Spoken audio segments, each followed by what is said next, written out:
Hello everybody, this is Niclas Huschenbeth and welcome to another game analysis. Today I would like to share with you my game from the second round of the Mitropa Cup where I'm playing right now. In Italy it's taking place, and the Mitropa Cup is a team competition with 10 teams from Middle Europe. Germany is one of them, and today we played against Switzerland and I played on board 1 against Grandmaster Sebastian Bogner, who's actually also from Germany but has been playing for Switzerland and has been living in Switzerland since a few years now. So let's get to a game. I was playing with the white pieces and I started with 1e4, and Sebastian replied with the Petroff variation, which I expected, and I was able to follow my preparation for quite a long time. Knight takes e5, knight d7, and this is the move I prepared, knight to c3. Just an interesting sideline to get a new position and to get him out of the book early on. So takes, takes, takes. We get this kind of pawn structure where the white pawn structure is a little bit worse than the black pawn structure. But on the other hand, white has this pawn majority here on the king side, and this gives some chances in the future maybe to get an attack going against the black king. And I typically like to attack, so this kind of suited my playing style. Now bishop c5, castle, castle, queen to h5, I threatened checkmate, so it goes g6, queen h6, so I provoked a little weakness here on the dark squares. And now he played f5, which is quite a committal move. It's a possible move, but I think black has better options here, such as rook e8 to be able to come back with the bishop to f8, or queen to e7. Let's see f5. Now, I do not want to take this pawn en passant, this would just help black. I want to keep this pawn here, and if necessary I can support it also with f4. Not of course right now as this pawn is pinned, but I will have a protected passed pawn here on e5, and this is quite an asset here for white in this position. Now I played the move h4. I want to attack this pawn chain here. In general the black king is a little bit vulnerable here. Already the pawns in front of it have moved, and I want to further loosen up the pawn chain here and play h4 to h5. Now Sebastian played rook to e8 to have the option to bring back the bishop if I go h5. So here I play bishop g5, and black cannot allow my bishop to come to f6 where it would be protected by the pawn, so he goes bishop e7. And I was happy to trade these bishops, so I took on e7, queen takes. And now we have these two minor pieces left, my bishop against his bishop, and you can see my bishop is a little bit better here because his bishop is restricted by his own pawns. This is usually where you have this saying, good bishop, bad bishop. In general, you want your pawns on the opposite color of your bishop, so they're not in your way and not limiting your bishop. So in this way, my bishop is kind of the good bishop in this position. Now I play rook to e1, rook fe1. This all seemed very logical. When I checked with the computer, by the way, we're not having the engine bar on today because I noticed in the last video where it had the engine on, there were some hiccups with the video and I didn't like that, so we'll keep the engine out. The computer wants to play something like f4 and then go h5 next move. And yes, maybe that is better. I thought that maybe black can force queen trade in some positions and I didn't want that. But maybe it's not so easy because if black goes queen g7, I can always go queen g5, maybe come back to g3. So not so clear. I didn't want to play f4, I didn't want to commit to this move and not have the option to get back with my queen, but maybe it is a good idea indeed. I had something else in mind. I played rook e1, bishop e6 and rook to e3. And this seemed quite logical to me. I want to put on pressure here on the pawns in front of the king. King h8, rook to g3. Now I want to play h5, and black is not able to go g5, so this is why black goes rook g8 here. So if I go h5, he can reply with g5. Now I went rook e1, just to bring this rook into a game. Rook a to f8. Now he might have the idea of playing f4, so even though not right here, I could take on g6, but I just want to bring my queen back anyway. And this was the setup I had in mind early on. I thought it was quite a nice setup. The queen is well placed on f4, and black really doesn't have a plan here. On the other hand, it's also not clear what white is doing, because whenever I want to go h5, he goes g5. So it's kind of difficult for both sides. Sebastian went c5, that makes a lot of sense, and I improved my position with a4. In general, I want to target this pawn on b7, maybe later on, by bringing my rooks over. This one, and maybe even this one, if I play c4. So to have a4, a5 in this position definitely doesn't hurt me, and this was my way to improve it. Now he went rook f7. And here I could continue with a5. But really it is the question, what am I going to do next? And yes, this feels better for white, but it's not clear what my plan is. And I thought this would be a good moment to play c4 actually, which is a committal move. Black doesn't take on c4, that would just help me. He plays d4. And it's committal because now I do have a weakness here on c4. But on the other hand, I can swing over with the rook, for example. And also his pawns are blocked now here. This is all fixed. And I did play bishop to f1 now. Well, if black didn't do anything, I would go a5 and then play rook b1, maybe play rook b3 and put some pressure here. It's not easy to break through, but I have different tries. Always, of course, black has to watch out for h5 as well. But he played rook fg7, and I thought he wants to go queen f7 next. And here we see already my weakness in the position of pawn c4, which is not easy to protect. And now I played queen to h6.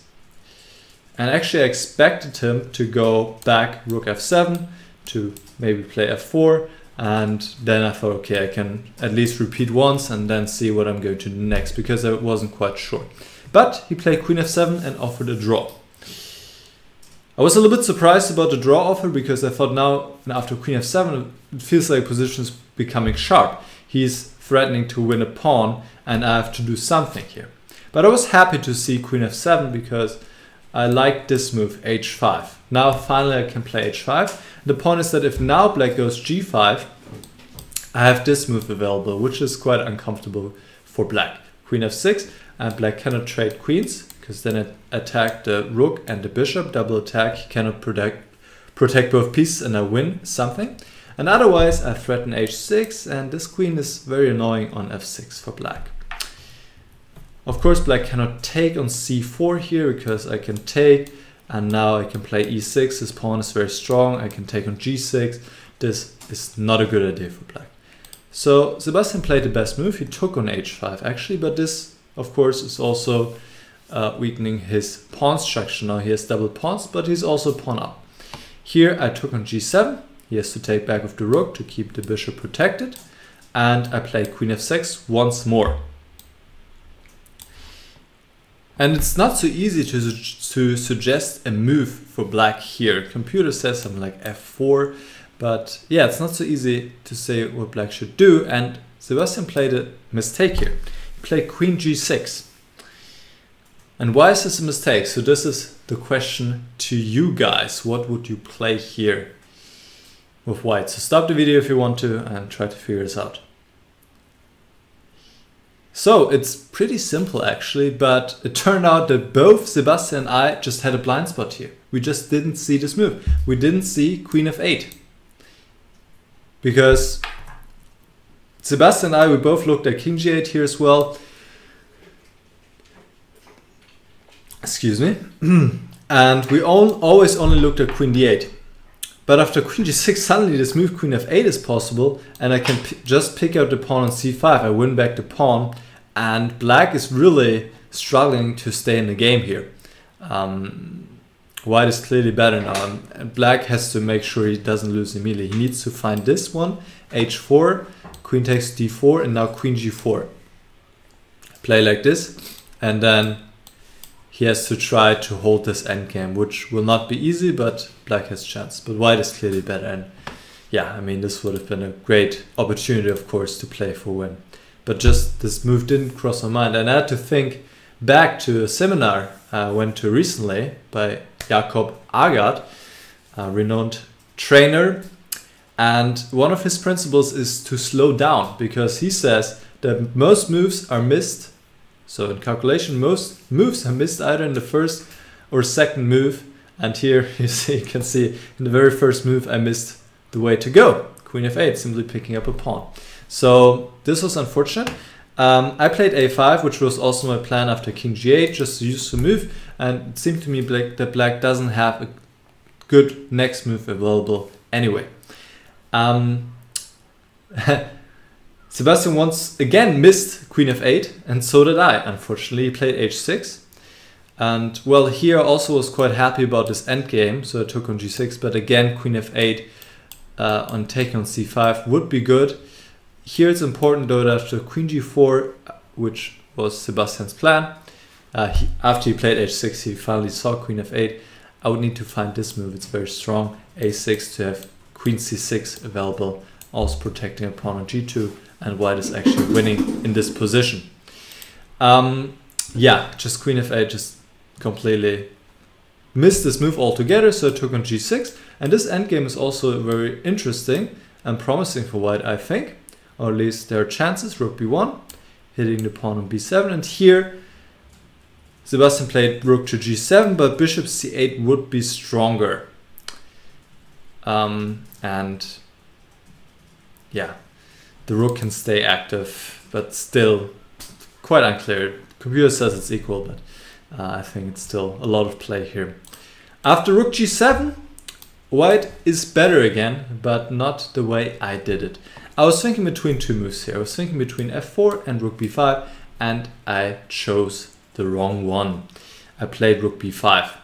And yeah, my general reasoning was simply I want to force him to be passive first, and then I can improve my position, and black cannot do anything. But I just missed that by playing rook b5, I'm actually giving him tempi to put his piece on better squares, and I'm not in time. So I need to go f4 here, and then I have a beautiful, beautiful endgame, to be honest. I was somewhat afraid of h4, that he can do some with h3 here, but I can just go king h2, which I actually saw. So I was just kind of seeing ghosts, thinking, let me put him passive first, but actually I didn't put him passive. I allowed him to become very active the way I played. So just unfortunate here after rook c7, bishop e2. This is exactly what I wanted. Black is really passive, and I can go after this pawn, for example, and black doesn't have any counterplay. I still have this nice protected pawn on e5. This would have given me a very, very good chance to play for win at least, and to try for a long time. Whereas in the game, it all turned sour pretty quickly. Rook c7, and now I follow up with my plan. I should play something like g3 here, but this is what I want to do, f4, and then improve my position. But now bishop d7, here I realized that I had messed it up, because the bishop is coming to c6 where it's placed perfectly, and I thought there's no problem, I can still play something like bishop d3. But then I realized, oh, he's going to put pressure on this pawn g2, and I cannot really defend it well. So now I'm in trouble suddenly. I played rook back to b1, bishop c6, and now if I go bishop d3, which I didn't, then bishop rook g7 is a problem. And if I have to go passive, then rook g4, black is coming in, here everything's perfect, and white is just lost. So I had to really find a way here, and I didn't find the best way, in fact. I played rook e1, but I should have played c3. This is what the computer wants, and then rook c1, and black's maybe a tiny bit better, but should be still okay for white. So let's see what I did. Rook e1, still rook g7, and now this is what I put my hopes on, to go e6 and to have this option of rook e5, maybe e7, but black goes bishop e4, just blocking everything here, and I played bishop d3, so this was the point. If now black takes on g2, I go to f1, and black cannot take on d3 because the rook is hanging, so this would be fine. Also bishop takes g2 would be fine here, not sure, maybe king h2 for example, and I threaten e7, threaten to take on f5, this would be fine. But the nice move is rook e7 here, and after bishop takes e4 there's a pin. I cannot move the bishop as then my rook is hanging.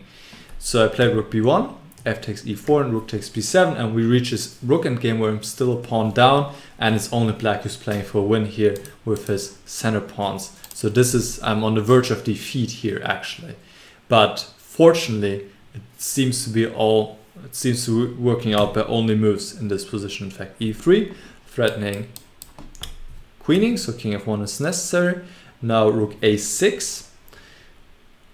If rook f6, then I can take on a7, check, king e1. I don't want to give black an extra tempo when he comes to f2. So I go to e1, rook f2, and now my pawn is very strong and his king is locked in on the 8th rank. So I threaten a7 and rook d8. So he has to give a perpetual here of rook c1, rook c2. So rook a6 is a good try. Now rook b5, protecting the pawn, attacking this pawn, and now rook f6, because now I cannot take on a7 anymore. So I take on c5, rook takes f4, king e1, rook f2, and now also only move, I have to get rid of these connected pawns. So I go rook d5, rook takes g2, rook takes d4, rook takes c2. I'm 2 pawns down at the moment, but his king is still on h8. These are double pawns, and I'm very close to this pawn, so I knew I have good drawing chances here. Here played rook e4, which is an inaccuracy a little bit. I'd still draw, but it seems that king d1 is better. I saw this move, but somehow I didn't play it. Not sure, maybe I didn't like e2 and I have to come back. But now my king is even closer to his pawn. And king g2, king f2, and computer says this is a draw. I mean, my rook is also placed well, my king is well placed. Yeah. Rook e4 is also fine. And here I think Sebastian played a little bit too fast. He played rook a2, and after that move it's not a difficult task for me to make a draw. He could have posed some more problems by bringing the king. King g7, rook takes e3, now playing king f6. Not rook takes c4, because I just collect this pawn, and now I just have to make sure I get in front here, but this should be possible, and this is a draw. But king f6, because now he's stopping my rook from coming to e7. I was planning to go rook f3 check, and check, and to now go after this pawn, but here in fact rook g7 would be a mistake. This is what black puts his hopes on, to have these pawns rolling, and with the double pawns the second pawn on h6 is kind of shielding the other one, and here this would be a problem, because of the king f1, if I try to run, then suddenly black can go rook g2 and the pawn endgame is winning, as black will win both pawns and then queen this one. So here after king f5 I would need to be precise, and this is not so trivial. I mean, I'm sure I could have found it, but I still need to play correctly here, and the correct way is to play rook b3 and now do something like this, rook b7, and I can win this pawn and can also still stop this one. But not so simple, everything. After rook a2, it was pretty simple. In fact, also taking on e3 and playing rook e7 would be a draw, as these two pawns get exchanged. I just get my king in front of the pawns here, and it's a draw. But I saw this active way to do it, and I liked it, and I went for it. So I played c5, rook takes a5 and rook c4, getting my rook behind, threatening to push the pawn, so he has to get his rook behind. And now bring my king closer, rook has to come behind, and just bring my king closer.